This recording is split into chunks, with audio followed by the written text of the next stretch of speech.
So in one of my recent videos that got a lot of traffic, it was mentioned that it'd be interesting to see a live stream of me doing work. I've decided I don't really have enough followers yet for that to really work. I'd be lucky to get one person watching probably. But I thought I'd make a video of what I do when I'm recycling stuff. And a lot of these barrels are my sorting barrels. As you see, some of them are full right now. Um, I've taken some stuff in, so some of these are going to be empty. I need to smash those hard drives still and drill holes through them. But I got some stuff I need to process and figured maybe I'd ramble and show what I do in a video. And depending on how it goes, maybe I'll make more videos. I know my teardown videos are kind of hit or miss in popularity, so yeah. And fair warning, this is going to get loud. I do not know how to do video editing very well, and I don't have like a proper audio recorder.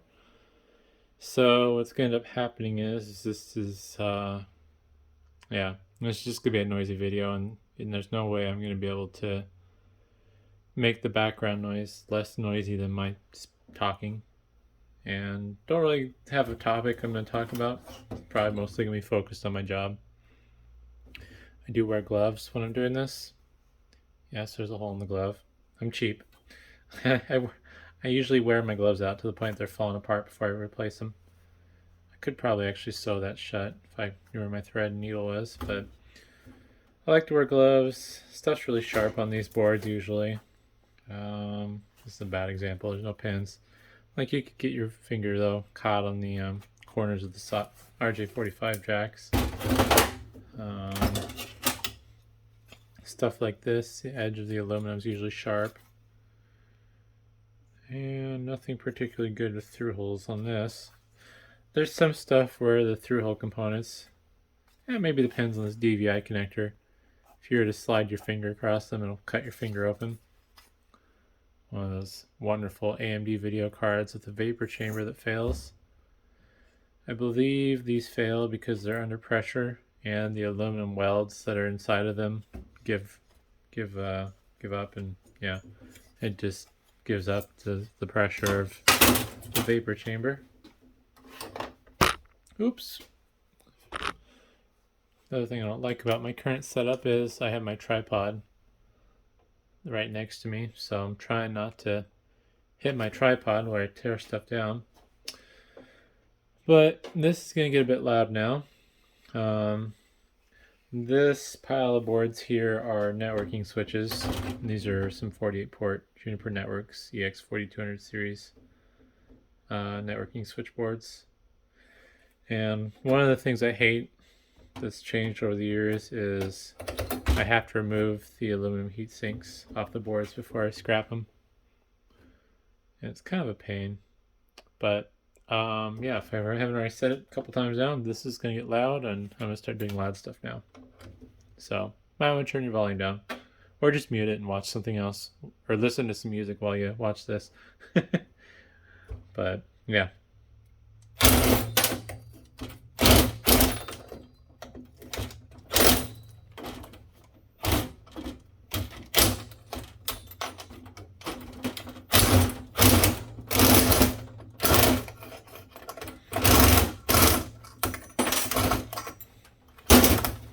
So I'm just using a flathead drill bit on my drill to pop these heat sinks off.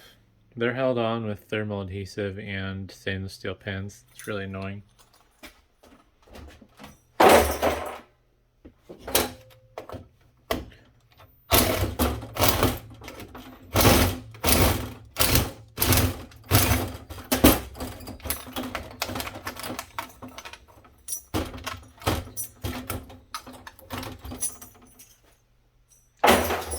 And for the most part, clean board.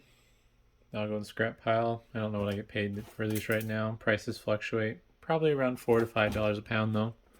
And this probably weighs about 3 pounds.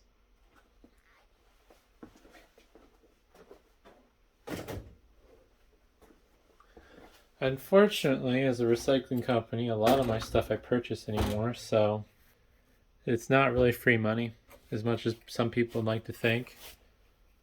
I probably paid $10 for these switches. I mean, I'll still make money, but yeah, I'm not the type of recycling company that just gets a bunch of amazing stuff for free or gets paid to recycle stuff, unfortunately.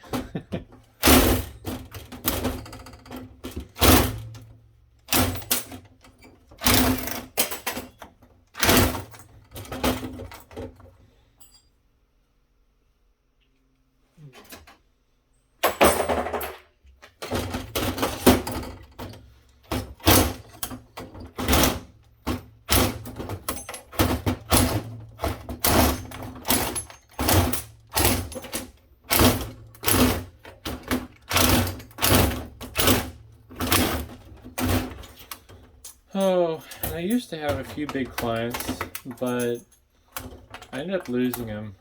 Not really necessarily fault of my own, but my contacts basically either changed jobs or got fired or whatnot. I don't know. And they never passed along my information, so that was kind of unfortunate, but yeah.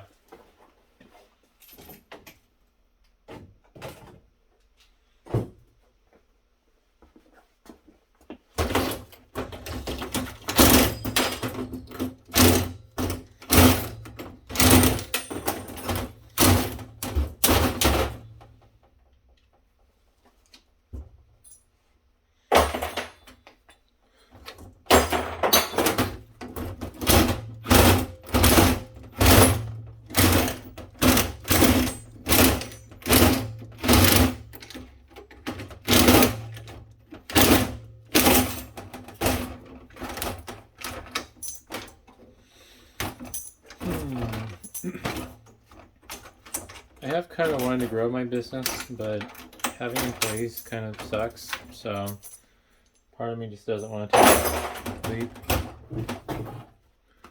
That's kind of complicated though.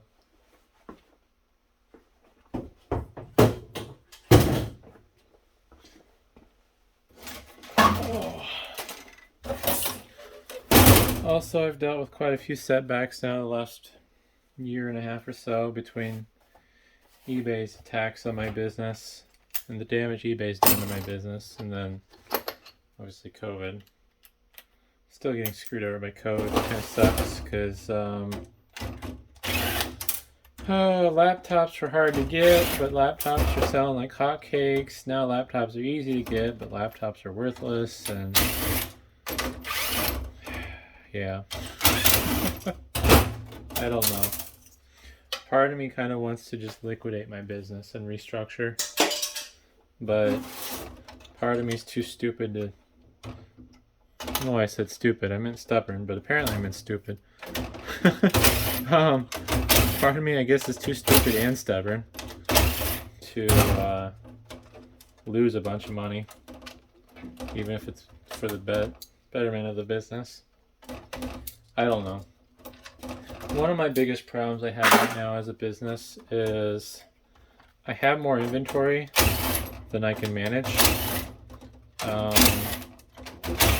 So like I have probably 7,000 square feet of inventory that's not processed, and then 1,200 square feet of inventory that is processed or for sale.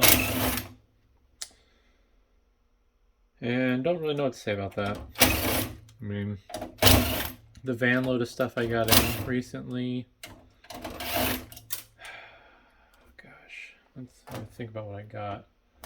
I would say I processed about 60% of that so far. There's a few things that I'm kind of stuck on. I'm trying to see if I can get these Blackmagic Hyperdeck Studio things that I bought to work. So those are kind of in a weird limbo right now. Blackmagic has really good support, but I'm really not sure what I think about their products.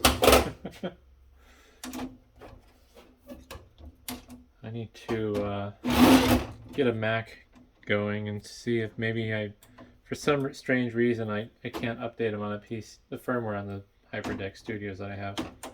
See if maybe the problem is the PCs. See if maybe if I try to update them on a Mac, if that'll change anything.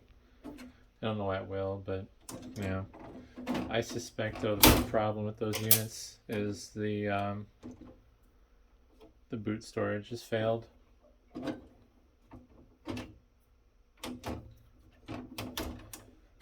Oh, these were PowerEdge 2950 motherboards. I gotta say, from a recycling standpoint, I hate these motherboards because they have these annoying little guide pins that you just can't get to with a drill, and they're not weak enough to snap like some things.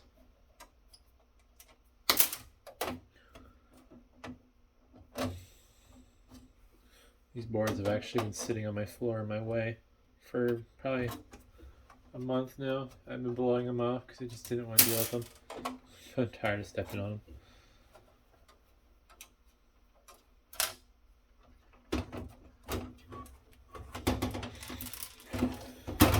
Oh, what's holding me up here? No. Yeah, I really don't like these. Like my least favorite thing to recycle. PowerEdge 2950s.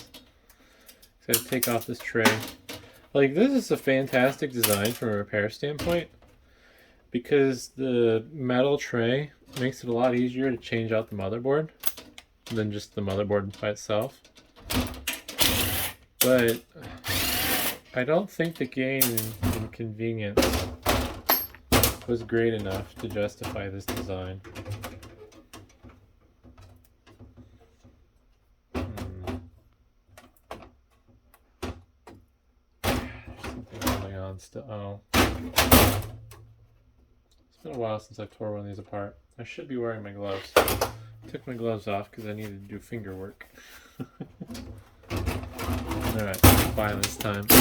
Oh, there we go.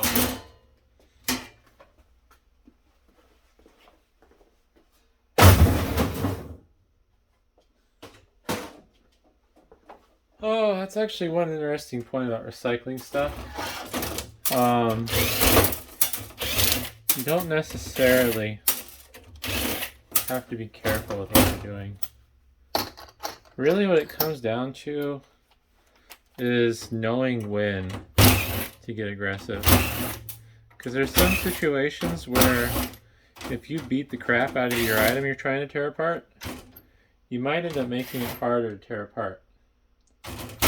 But then there's some items where they just fall apart. So like with the old WRT54G series Linksys wireless routers, a lot of those, if you grab them like front and back, what you can do is you can just kind of crack them open, bend them in half, and then I think there's like a top clamshell and a bottom base, and they either would slide apart or if they're starred, you bash them against the floor real hard, and then from there there's one, I think, Phillips screw that holds the motherboard to the bottom of the case.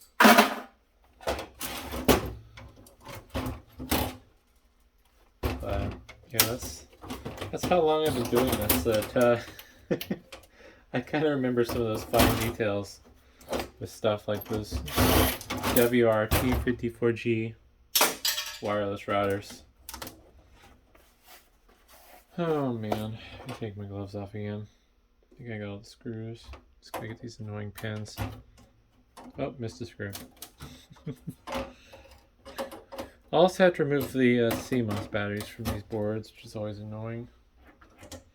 It was really nice back in the day when it's just anything that had reasonable chip coverage, you guys getting like $3 a pound. The people I work with claim that I'm making more money now, but I don't think they factor in the amount of time it takes to process these boards. because I think I started about 3 minutes in on just cleaning these boards up, and it's 15 minutes in now. So it took me 10 minutes to clean up 5 boards. There we go.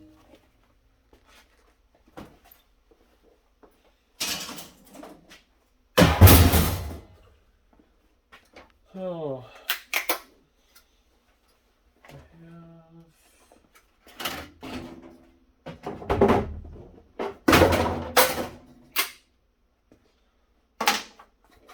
there's a lot of little tricks too, like the scrapyard's not going to pay me any different if I take this fan off or not.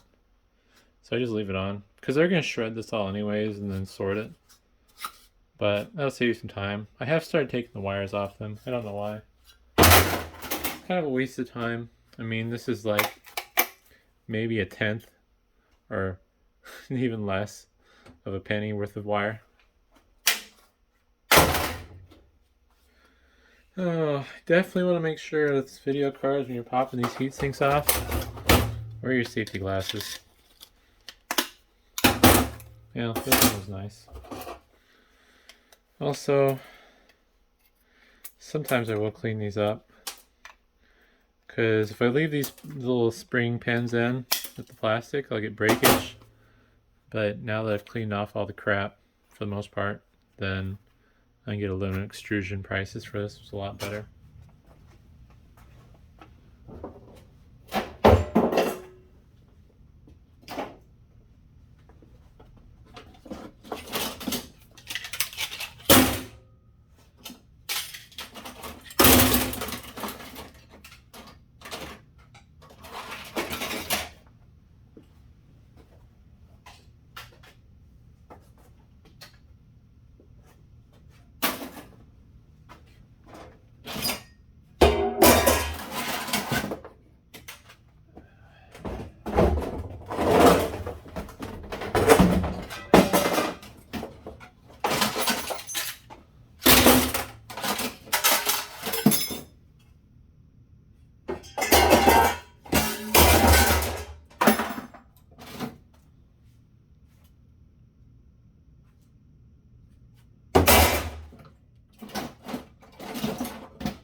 A lot of this stuff comes down to knowing how to optimize your time for efficiency. So like with this heat sink here, I can clean this up and make this into a piece of extruded aluminum versus aluminum breakage. And with this particular heat sink, normally I would throw that against the floor really hard, since the fan assembly is just kind of clipped on, but can't really do that on camera. So if you bend, I forget where the points were that this is locked in. The heat sink's just kind of floating in this plastic assembly. I think I'll just swivel the camera around. Make sure I'm not going to swivel it past the nose. Yeah, it should be fine. Just do it really fast. There we go. So here's the heat sink. Alright, I didn't try hard enough.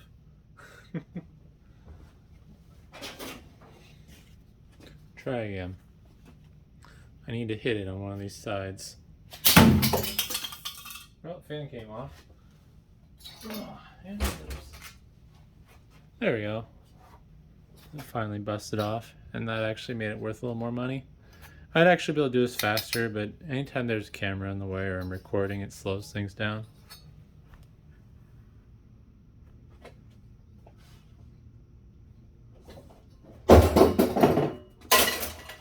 Now with heat sinks like this, yes, I could clean it up and get more money, but I'd have to be able to get these annoying little E-clips off to get these pins out, and then I have to unscrew the fan from the aluminum. So it's more profitable to just throw it in the aluminum breakage bin and not waste my time. Some of these GPUs how you tear them apart kind of varies. This one I'm actually going to pull the things because I'm going to have to do it regardless. There we go. I just did that so I'd get the better price on scrap.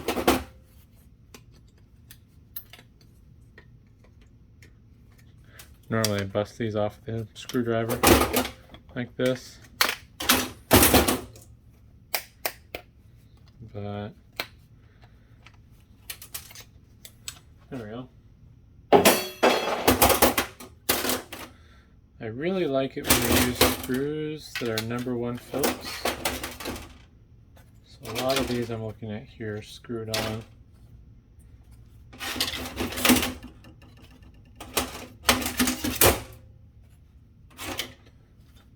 Yep. These are a pain. They use #0 Phillips. Really tiny. Hard to lock on with the drill. This particular style of heatsink on the video card with the locking pins that are kind of self-contained, these are really dangerous when you're tearing them apart. You really want to make sure you have eye protection. These locking pieces will just shoot out like bullets. We'll see here what happens. One hit me in the chest. Oof. Yeah, those are scary. I don't like doing those. Haven't gotten hit in the eye yet, but yeah, I don't like doing those.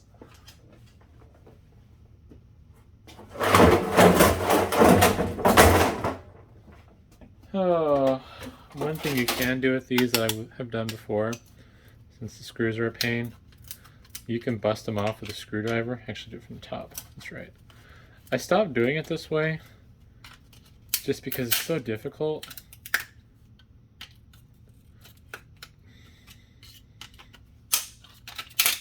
Like once you get the first two off, it's easy, but to get those first two started is such a pain.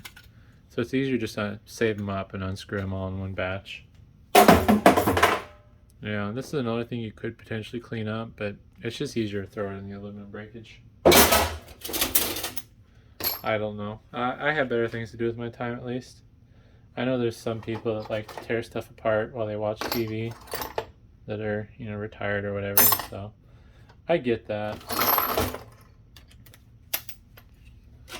But since I'm doing this as a business, I kind of have to focus on efficiency. I really like the ones that are screwed together though, with the #1 Phillips. Yeah, same deal. It's not worth cleaning that up.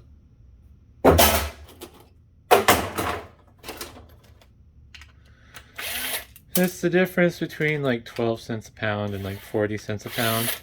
Well, I mean, if I clean it up and I get, you know, a little bit more money for it, it's probably going to cost me like $10 of my time to do it.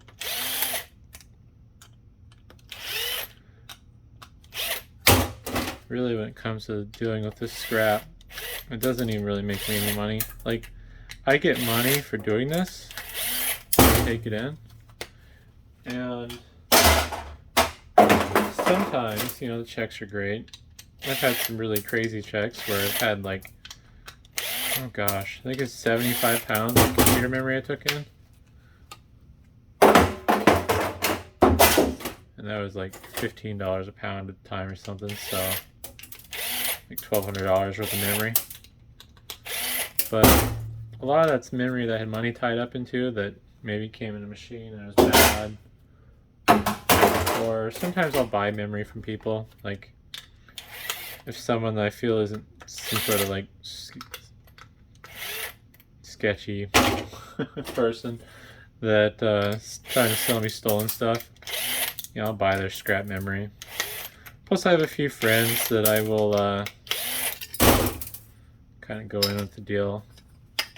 They have a bunch of memory, I'll bring it in with my stuff and then I can help my friends get a better price. But yeah, this scrap probably accounts for 10% of my business revenue maybe. And really it's just a time drain. Like, if I was smart, I wouldn't even mess with this stuff. I need a better screwdriver. Yep, those aren't getting torn apart, I guess.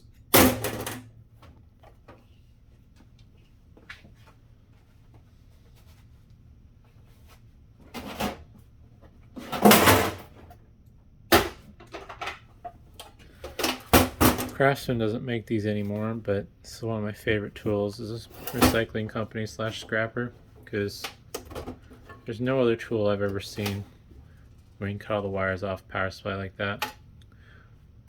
You can use tin snips, but you can only feed so much stuff in the tin snips, and it's just tedious and slow.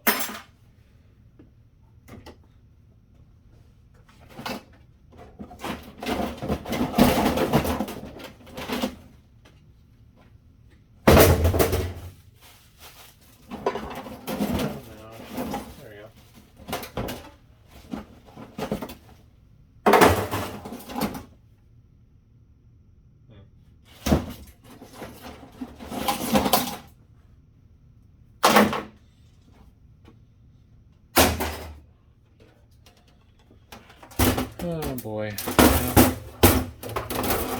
Something tells me that this is going to be a really noisy video.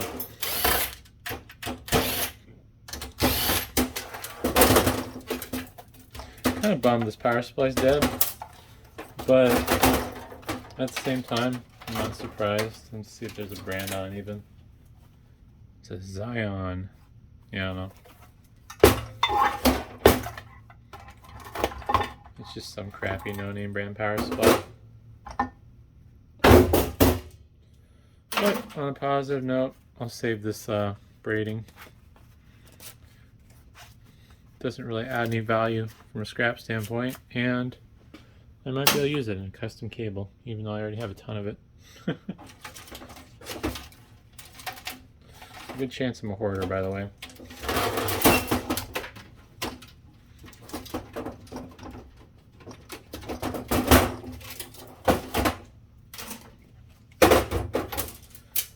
One thing I personally like to do... Oh, well, actually I might save that. Scratch that thought.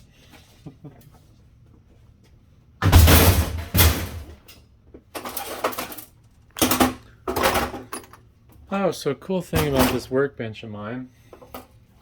This is like, I think, part of the dishwasher system. It's not a wing because it has a lip all the way around, but I think maybe they use this for like rinsing or something. And there was a little bit of a screen in the drain, so I just poked it up to open it up. As I'm tearing stuff apart, I just push the screws down the drain into a bucket under my bench. I do need to extend this drain. Used to have a pipe coming out of it. I need to extend that, put a new pipe on there because I didn't get one with it. But right now, for the most part, when stuff goes down, it mostly gets in the bucket. There's like, I don't know, 2-3 foot, 2.5 foot gap maybe. You know, it's about that far down from the bottom of the drain to the bucket.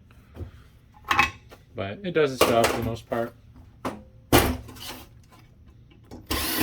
These stainless steel benches aren't the best for what I'm doing because I can't beat on the bench too hard unless I want to damage it. That's steel. It's aluminum. That's not the right bend.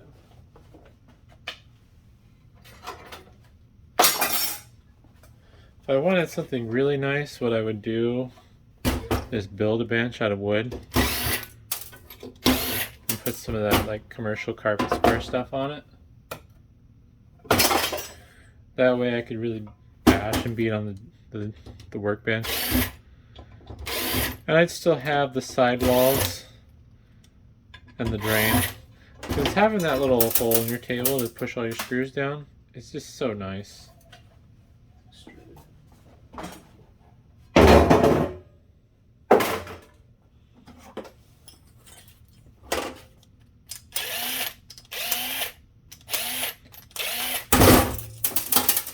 Oh, those are screwed down, so I usually take them off. It's worth my time.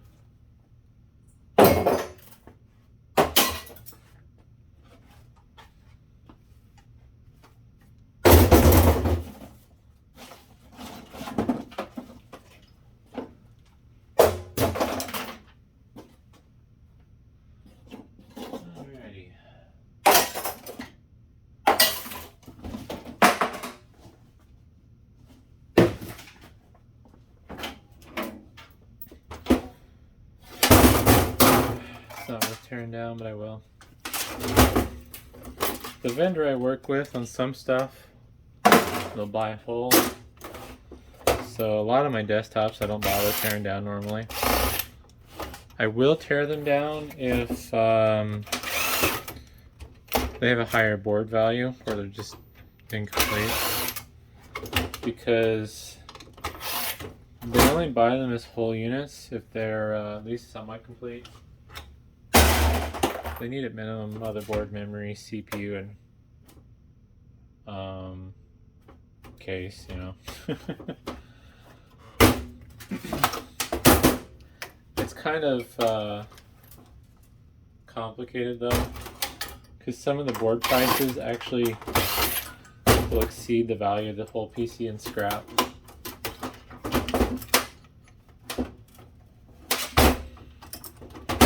Oh man.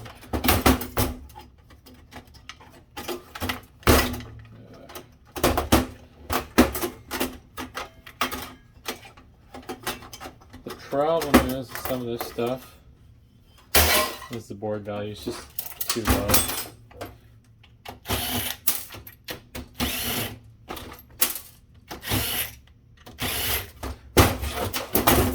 I think this board's worth like, shoot, I think it might be $2 a pound, and that board might weigh a third of a pound. Can't do the math in my head on that. Like, I don't know, $1 something maybe.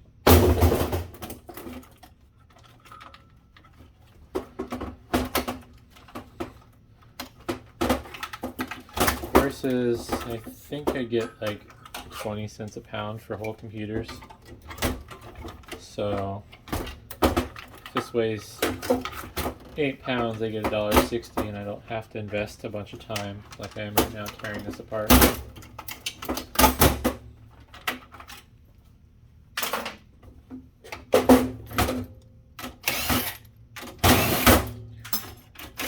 I can salvage stuff out of this though to kind of help make a little more money.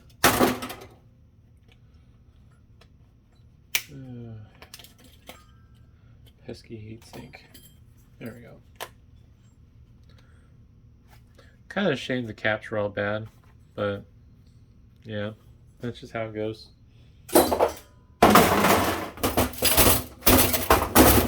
So I'll save like these IO shields. They're generally worthless. I mean, if you're willing to take the time to catalog them and figure out what they're compatible with and everything, people usually pay like $10 a piece for them, including shipping, which should net you a profit of almost $5, not counting your time. I just sell them in bulk. I put them in lots of 10, and then I sell them for like $15 for 10.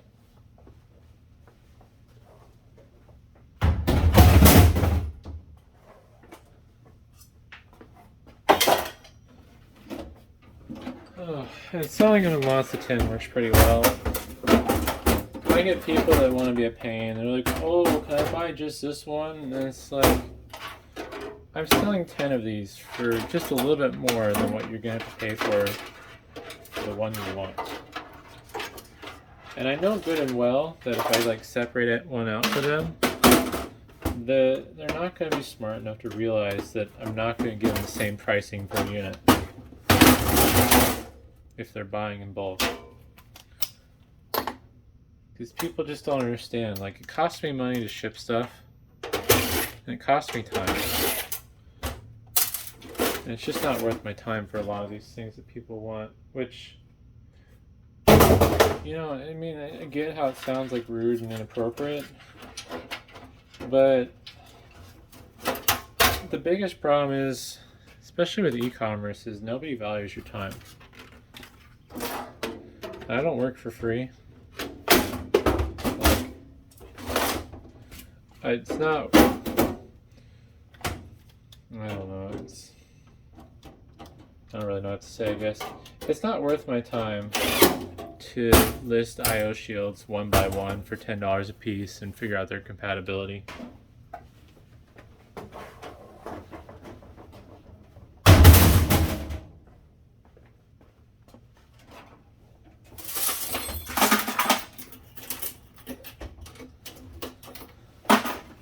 I know I'm selling a lot more things now that are low value than I would in the past. And the only reason I'm doing that is because a lot of the items in question are low risk items.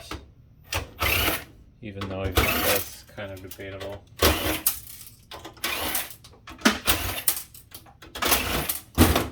I found that there's just no limit to the level of stupidity people of e-commerce have. It's a small percentage of people that I have problems with doing sales online, but it doesn't change how aggravating it is as a seller.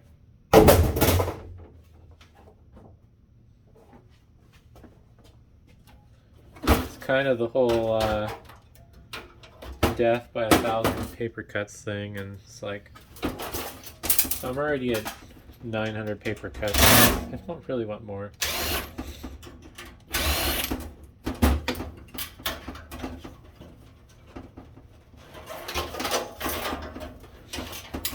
Oh, really what I should do if I want to grow my business is hire somebody that's really nice and friendly that just doesn't care, and let them deal with my customer service stuff. It's not that like I want to be a jerk to customers, but there's just some customers, it's like, you're wrong and you're annoying.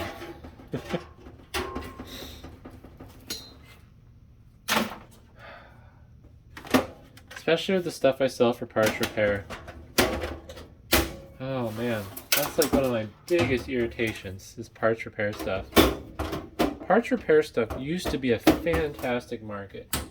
You'd get people that were reasonable and they wouldn't cause you grief. They'd just buy the item and take their chances. I think I've done a video on this possibly.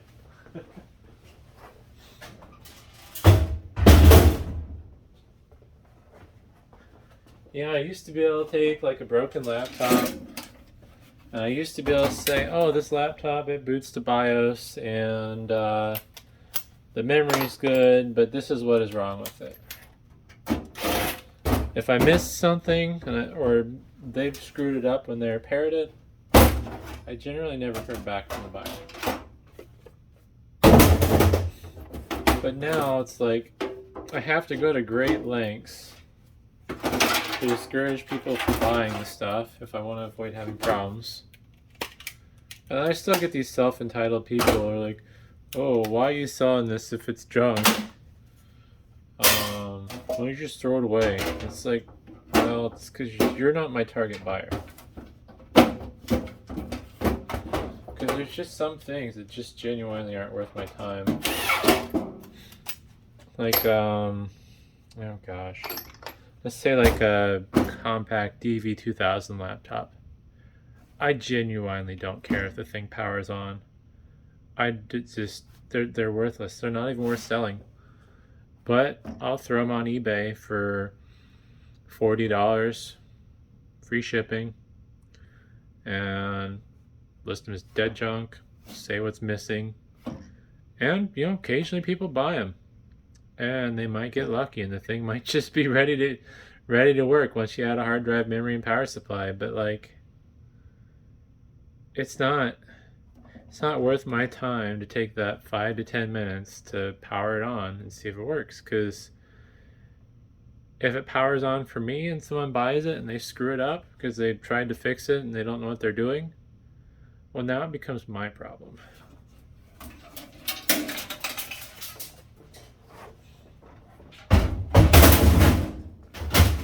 Uh-oh.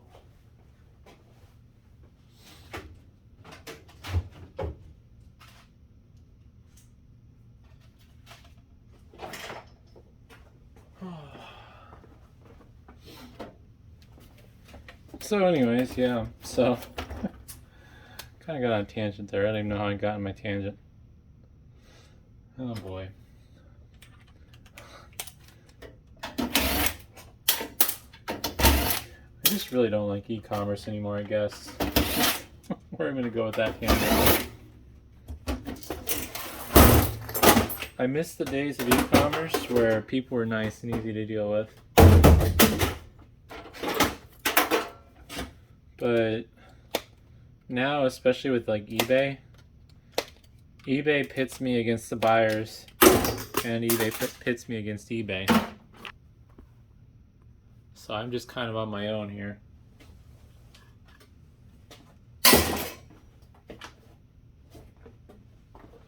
And I genuinely try to provide the best product I can. I don't like it when I make mistakes in the listings, so I'm usually very diligent about that. I'm big on underselling and over delivering.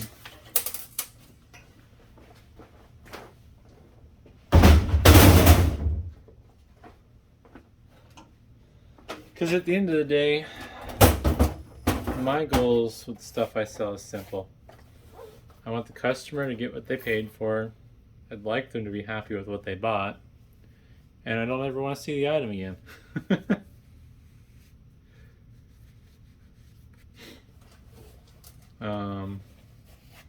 Yeah, mostly because returns cost money.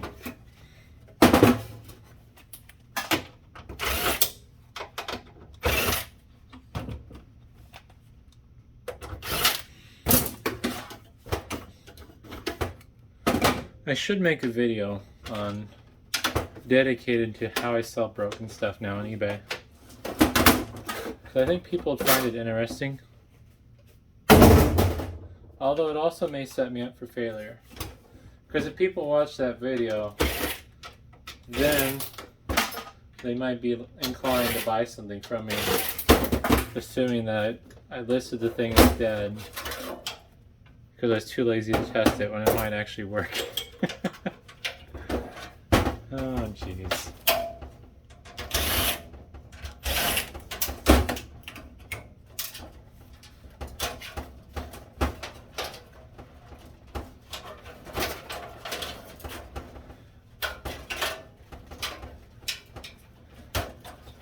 I think it just comes down to the fact that people have gotten too unreasonable.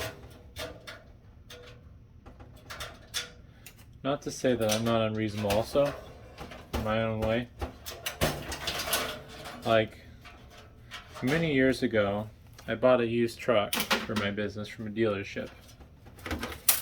And they assured me that they checked through it and, you know, everything was good and there were no issues in the truck. And I insisted that I wanted to have it inspected myself because it was, you know, $15,000 truck. And that was a lot of money when I bought it. And they told me, no, if you want to have it inspected, you know, you're going to have, someone else is going to buy it because they're next in line and you're going to have to find something else.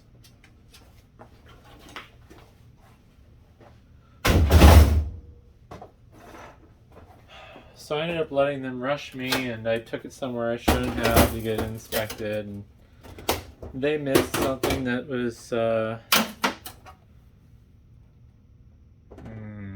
kind of obvious. It was a known problem the truck had.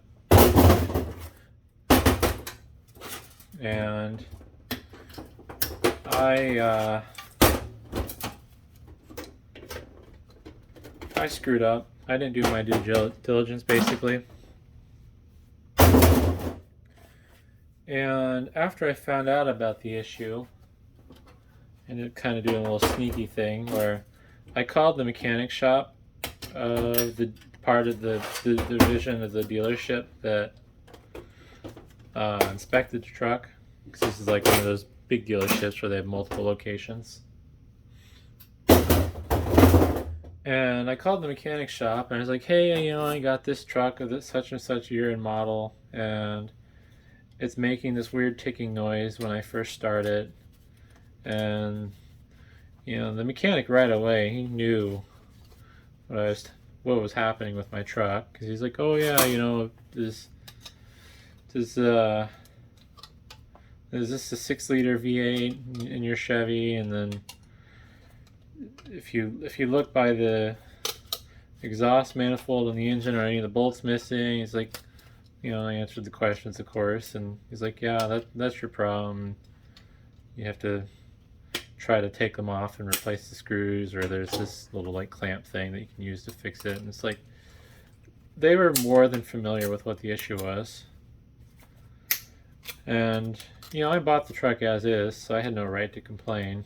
It's my fault for not being smart enough to have it inspected properly.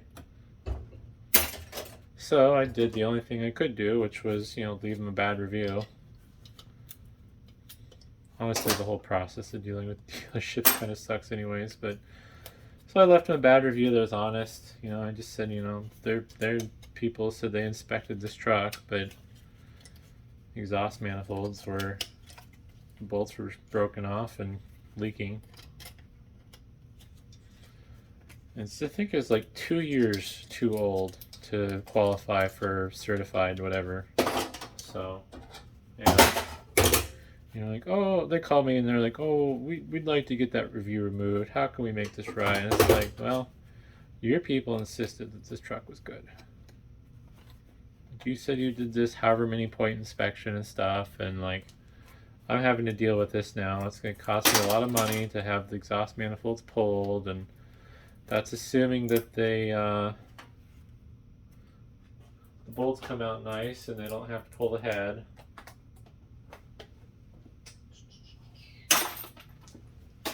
And they're like, oh, well, how about we cover half the repair costs and you remove the bad review? And it's like, whatever, that's fine. Doesn't change the fact that I'm never going to buy from your dealership again, but if you're going to at least man up and offer me protection, or not protection, I guess a refund that you're not legally required to, then cool, whatever. So that was that, but like, I don't like doing stuff like that.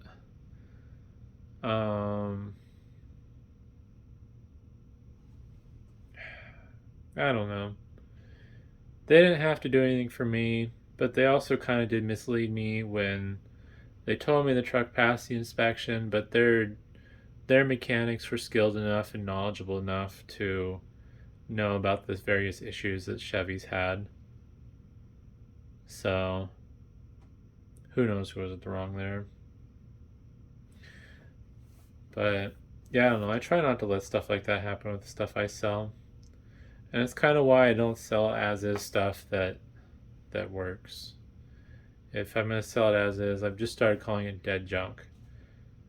Because with eBay, people can force you to give them their money back.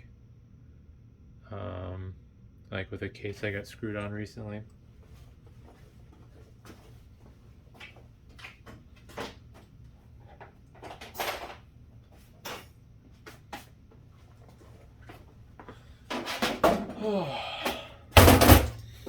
So I had this company that specializes in test equipment buy a like $10,000 piece of test equipment that was for parts repair that they paid $1,500 for. It's worth $10,000 if it worked. And I screwed up because, you know, I figured this is a fairly high-end piece of test equipment. Anyone buying this is probably going to be intelligent enough to like understand what's going on if I'm honest about it. And I used the eBay video function to show what the piece of test equipment did, and then, you know, stated that I don't know how to test it. I just got it under the knowledge that it was bad, and just, you know, I was straight up. But I screwed myself because I said it powered on. And I showed the one error message I knew how to show because it was the one that showed right when the thing powers on. Well, this company, they abused the eBay money back guarantee. And they said they wanted to return the item because it didn't work. And the guy's reasoning was the fact that, oh, well, it showed this error message that you didn't show. And it's just like, whatever. And they cried like a little baby to eBay, and they're like, oh, well, I don't want to send this back, and made a bunch of stupid excuses and whatever, and convinced eBay to have eBay threaten me on their behalf that if I don't give them their money back, then they're going to keep the item. And I had to provide return labels, that different return labels than what their system provided through the return. And that whole deal was a bunch of crap. But yeah, eBay cost me a couple grand on that deal.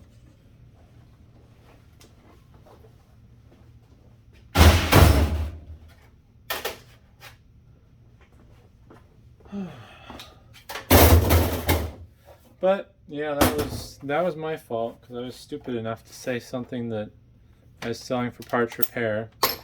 Powered on. Oops. If you haven't been around yet and you haven't noticed, there's a good chance that I hate eBay. I'm probably going to do a dedicated video on that. I don't know. There's certain videos that I want to do that I can do.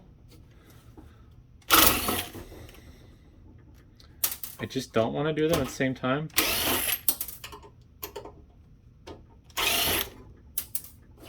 It's like doing your taxes. You want to get them done and over with, but you don't want to do them.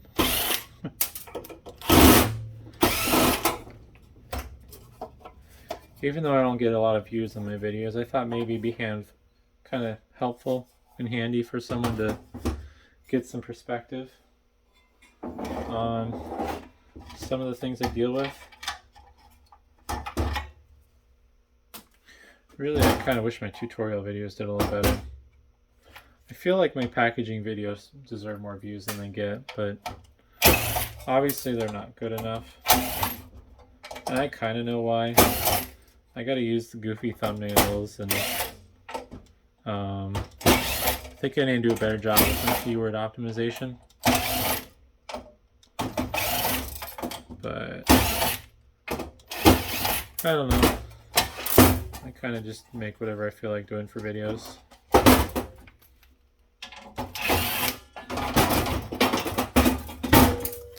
I do want to kind of monetize these videos over time, but at the same time, I don't really want this to become like another job. Unless I can do it in a way where it becomes another job and I enjoy it. Oh, I mean, I do enjoy what I do. It's just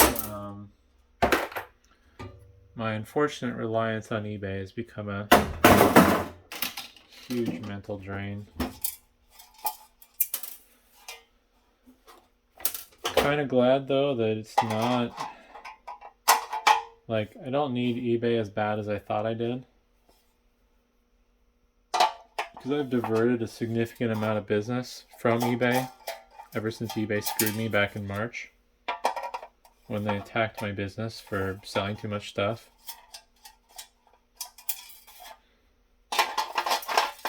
Still don't even know what to say about that. It's just stupid, really. You get all these shitty corporations that in the public will say, oh yeah, we value small business and fucking minorities and shit, and like they're just waiting. They're waiting for you to turn that dark corner in the alley so they can stomp on your face and spit on you. And I shouldn't be surprised. Like, I'm not stupid, even though I act stupid sometimes. Just there's that nostalgia, I guess, of when I started eBay, and back, unfortunately, when the balance was the wrong way and sellers were screwing over buyers. Luckily, I didn't do any of that, so my conscience is clear there. But the old days of eBay were definitely different.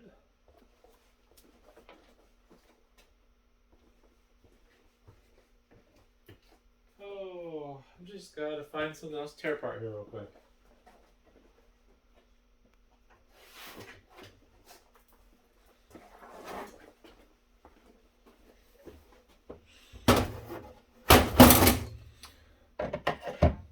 One of the funny things about eBay is they do actually have some buyer-centric policies that I agree with. It took me a while, like longer than it should have, for me to like them.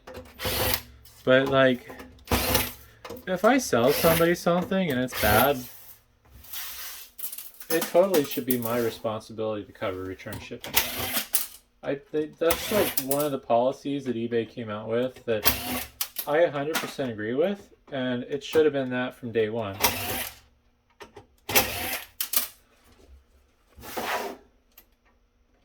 Trying to think of some other good policies. People hate it. People still argue about it and they'll fight you over it, but I think the fact that they took away negative feedback from sellers was a good thing also. Like, there's no reason why a seller should be able to leave a buyer bad feedback, even if they're a bad buyer.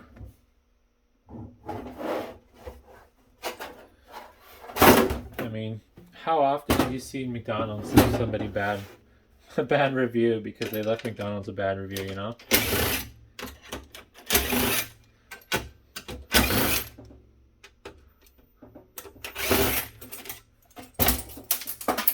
I do think that the whole the buyer is always right policy that eBay's put out, I think that's going to be the death of eBay. It works for Amazon, but that's because Amazon has their own products, and Amazon is more than happy to exploit and screw over everyone they can, in my opinion. But the problem with eBay is they don't have their own product, and they have to rely on seller loyalty. Like, I hate to say it, but as a buyer on eBay, you really shouldn't matter beyond like basic policy stuff, even though eBay really thinks that buyers are supposed to be important. The problem with being a buyer on eBay is you don't pay eBay's bills. Like, you're necessary. You're definitely necessary for the site to function. But the only people that end up paying eBay's bills are the sellers.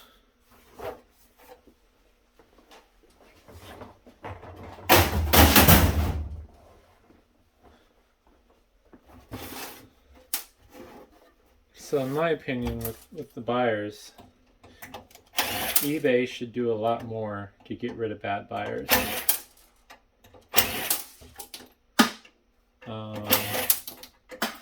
A good example is I have my buyer requirements set to block people that have 2 unpaid item strikes in the last 12 months.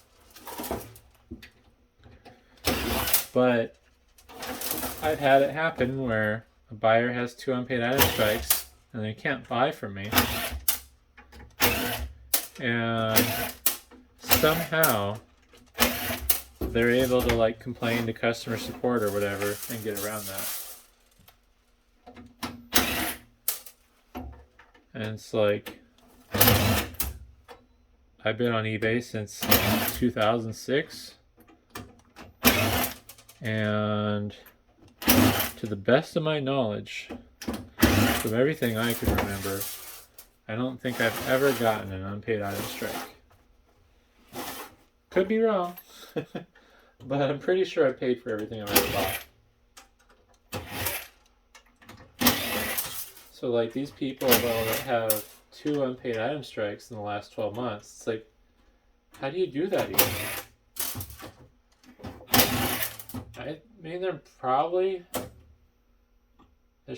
been things that I've forgotten to pay for right away. And then I get the email and it's like, oh shoot, I need to hurry up and pay for this before I get in trouble. Also, you know, I'm wasting the seller's time, making them twiddle their thumbs and wait for their money. But yeah, I don't know. I think there should be harsher punishments to buyers that are not paying for stuff. eBay's been trying to solve that problem, but they they can't get their act together and solve it. Their current solution, which is kind of annoying, is they just pre-authorize your card if you make a best offer on something. I don't think they've really done anything to stop deadbeat buyers from not paying for stuff in auctions, but I don't do auctions on eBay, so it's not my problem.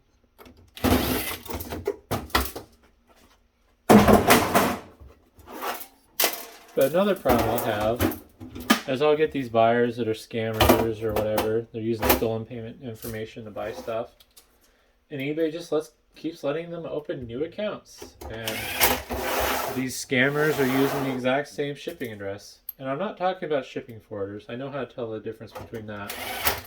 Even though some of these scammers are using shipping forwarders.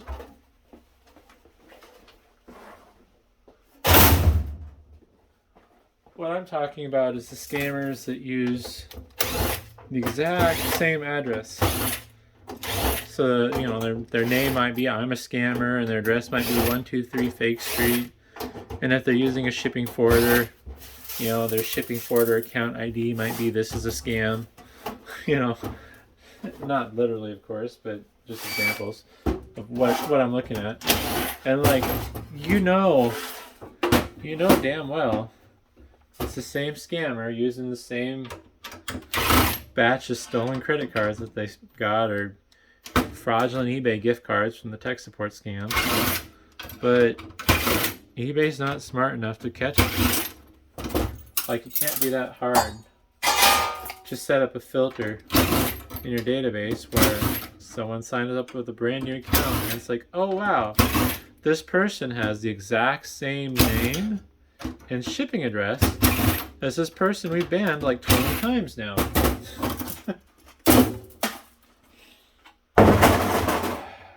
But yeah, eBay's just incompetent as a company.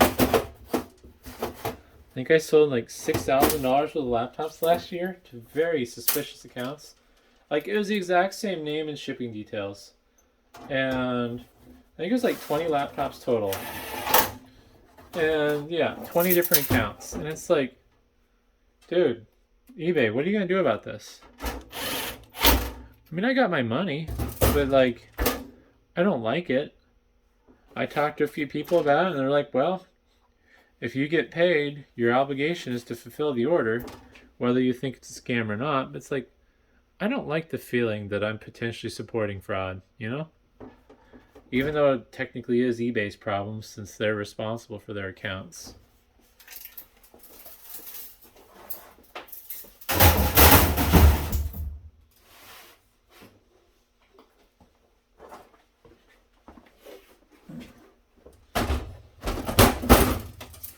Oh, but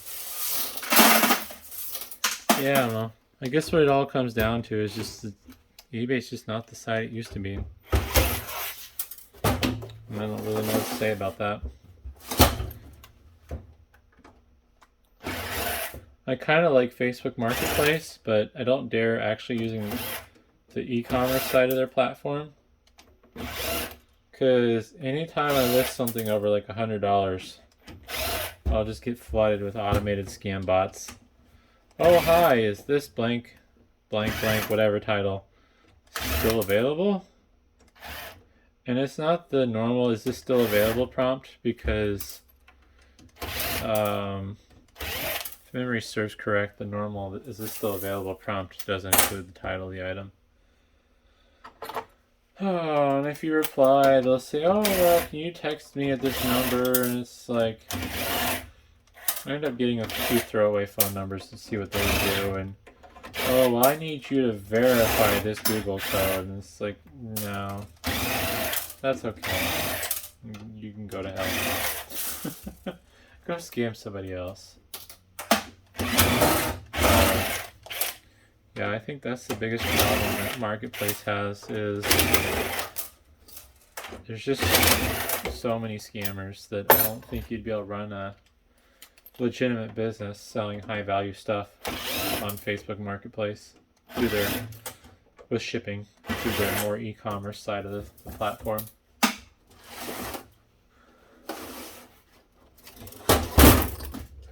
Although I had this really interesting sale of a piece of restaurant equipment to, I think, like New Hampshire or whatever. And guy ended up paying me through a PayPal invoice. He arranged the freight. I mean, smooth sale. Real cool dude. And, you know, there's a minor snafu where the item poked a hole through the pallet because I didn't, basically there was one leg. So you take like a round peg like this. There's one leg, and it was sitting on a piece of 1/2 inch OSB. This thing weighed like 1,600 pounds. And it had 3 legs total. So this one little leg might have had like 600 pounds of pressure on a square inch. And I didn't line it up with one of the slats on the pallet, and I didn't reinforce the surface. And it poked through the 1/2 inch OSB. Bent the leg a little, and the guy said it wasn't that big of a deal. So I kind of felt bad because I'm not good at doing freight yet, and I communicated back and forth with him to make sure that, you know, everything that I did to package it, palletize it, was acceptable before, you know. And I didn't do my due diligence. I didn't do a good enough job packaging it. But I think he just straightened out the leg, and that was the end of that.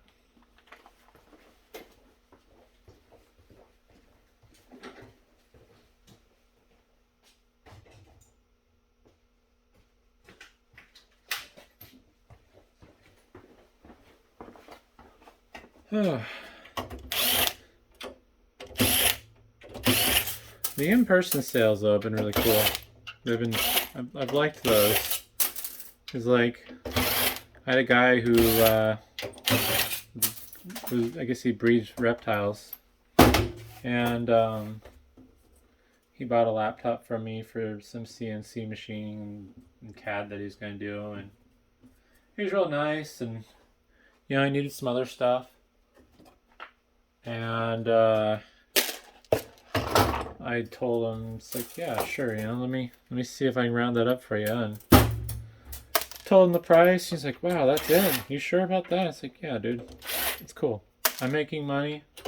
You're really nice. You seem like a cool dude. I'm more than happy to give you a good deal. Plus, he's surprised as well and give him a receipt. And it's like, I don't care. I'm a business. You're a business. We both know how this works, you know. And it's like, just chill, nice person. But you don't really get that on eBay. Not to say I would want that on eBay. I occasionally get, you know, like nice messages from buyers. Hey, you know, thanks for packaging this real quick. And I'll respond back and thank them for the compliment. But I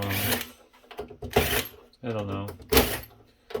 It's kind of funny how in-person behaviors that would kind of come off as like the person being cool or chill kind of come off as like, this person's clingy or needy when it's on eBay.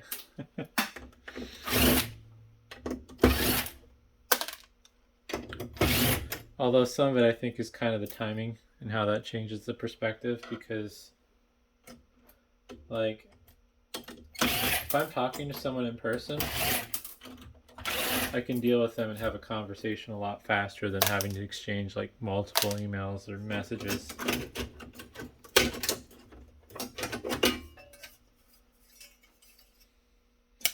Honestly, that's kind of the whole thing that got me into this though, is like I used to do a lot of in-person sales, and you meet a lot of really cool people that, you know, they had some interesting skill or some interesting life experience, and yeah. It's not that those people don't exist on e-commerce. It's just e-commerce has kind of created this like toxic environment of entitlement, and you don't know when someone's gonna like go for your throat, so you tend to kind of always be in the defensive position, expecting something to go wrong. And I think that's where a lot of the animosity comes, because I mean, I'll get people like, Oh gosh, I'm trying to think of a good example. I just like total nutbag. The guy was like, "Oh, are you sure this is what processor's in this?" And the documentation says this should be this processor, and it's like, I don't know. The guy came really off really aggressive about it. I think he's like, "Oh, well, I've been scammed so many times on eBay that I want to make sure." And it's like, so I just told the guy, it's like, if you don't trust me and don't believe me, then don't buy it. So then I blocked him, and oh god, he ended up making some post on eBay about, oh, they found this person that I think's a scammer, and how do I report them? It's like,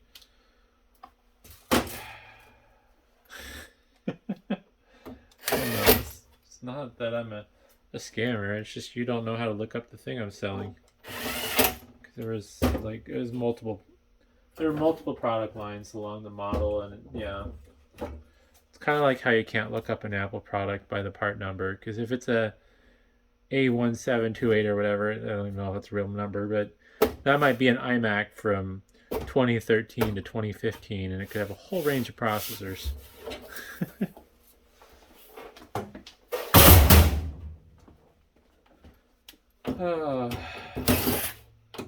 But I really should just hire somebody to do customer service, because I'm just not cut out for it. I don't mind dealing with people, but I kind of want to know what the agenda is and what to expect. Otherwise, like, if I'm dealing with someone that's trying to like attack me for whatever stupid reasons, I lose interest and I just kind of stop caring. Which is wrong, but this whole mantra of the customer's always right is kind of bad. Like, customers can be wrong. The problem is, it comes down to how do you handle it when they're wrong, and are they going to be reasonable when you handle it when they're wrong.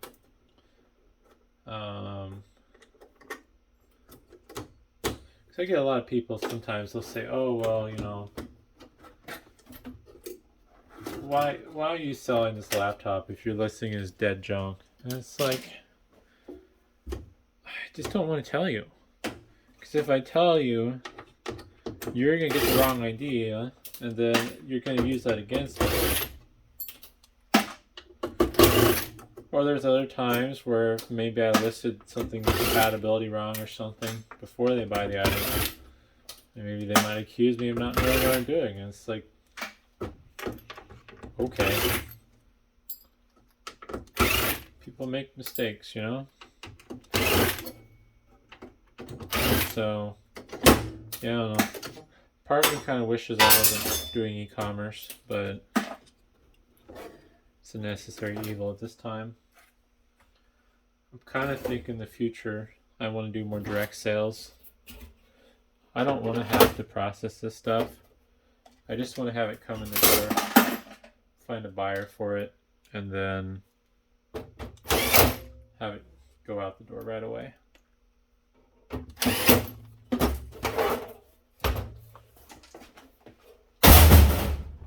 Do a little bit of that for a few customers. I have a customer that I work with where I can sign LCD monitors. Basically, I package and process and ship the monitors and charge a flat cut on the monitors. And I try to get the best price I can for them. And it works out fairly well, I think. I mean, I'm pretty sure he's happy with it. I don't know. I haven't outright asked him, like, are you making enough money on this? You know? It's kind of one of those awkward questions that you probably shouldn't be asking. But, yeah, I do my best to negotiate the best price I can. But, you know, at the same time, I have to obviously make it worth my time, too. And the customer ends up getting the lion's share of the amount. So, I don't know. It's kind of tough because I could choose to just not care because my commission's a flat rate regardless of what the monitors bring in. But it's in my interest to get my customer as much money as possible because I want to make sure they're happy. Because if they're not happy, it doesn't matter what my commission is because they might just stop selling them to me. Or, well, consigning them to me, that is. But I'm not willing to obviously, you know, lower my commission to make them happy because I have to make it worth my time. So it's a really tricky balance doing the commission deals like that. And, you know, if it gets to the point where there's not enough profit in it, the person that's consigning with me says, hey, you know, I don't want to do this anymore, then that's fine. I mean, that's perfectly fair. I'm not going to sweat it, but yeah. I usually try my best to treat my customers right. It's just, you know, it's a give and take. One of the things a lot of people get tied up in is doing business for the sake of business. And like, if it isn't worth your time, or the customer's a pain, or you're getting screwed over in the deal, if you're not hurting for money, just drop them as a customer. Because your sanity and your happiness isn't worth a small amount of profit you may or may not make.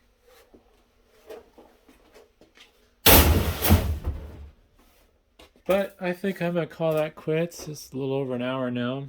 Hopefully I didn't sound like too big of an idiot for this video. I'm not the best. I do enjoy Louis Rossman's content. It's kind of, I guess, one of my inspirations for trying to do the YouTube channel. Kind of wish I was as smart as he is, but yeah, he's really good at analyzing things and thinking through things, and I'm kind of just a muscle memory kind of person. Figure out how to do a process and then just kind of repeat it until I find a better way to do it. But also, hopefully the audio is not too crazy. Like I said, I don't really have a good way to deal with this. So I need to make the time to improve my filming skills, but as of now, I'm just using a Note 20 and the built-in mic. So, thanks for watching.